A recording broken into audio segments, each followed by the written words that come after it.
तर कोकणाला हवामान खात्यानं ऑरेंज अलर्ट दिलेला आहे।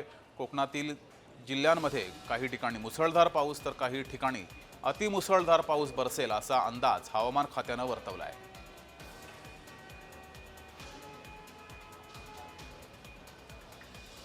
तर इथला आढावा घेतलाय आमचे प्रतिनिधी विशाल रेवडेकर यांनी। पाहूयात।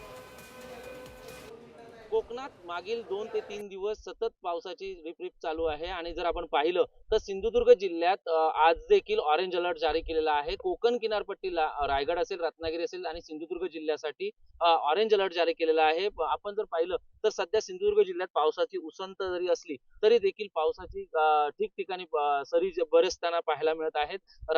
या ठिकाणी जर आपण पाहिलं तर नद्या नाल्यांना देखील अशाच पद्धतीचं पाण्याचा प्रवाह जो आहे तो वाढलेला पाहायला मिळत आहे। त्याचप्रमाणे नद्या ज्या आहेत त्या दुथडी भरून वाहत आहेत, तर काही ठिकाणी रस्त्यावर देखील पाणी आलेलं आहे। मागील 2 ते 3 दिवस अशाच पद्धतीचा पाऊस जो आहे तो सध्या सिंधुदुर्ग जिल्ह्यात पाहायला मिळत आहे। कणकवली असेल, त्याचप्रमाणे सावंतवाडी, वेंगुर्ला, त्याचप्रमाणे कुडाळ तालुक्यांमध्ये पावसाचा जोर जो आहे तो मोठ्या प्रमाणात पाहायला मिळाला। त्याचप्रमाणे वैभववाडी, त्याचप्रमाणे किनारपट्टी भागांमध्ये पावसाचा जोर असाच असल्यामुळे समुद्र किनारच्या लोकांना सतर्कतेचा इशारा जो आहे तो प्रशासनाकडून देण्यात आलेला आहे। त्यामुळे समुद्रात कोणी जाऊ नये, त्याचप्रमाणे नदीकाठच्या गावांना देखील सतर्कतेचा इशारा दिलेला पाहायला मिळत आहे। व्हिडिओ जर्नलिस्ट चित्राज परबसह विशाल रेवडेकर, जय महाराष्ट्र न्यूज, सिंधुदुर्ग।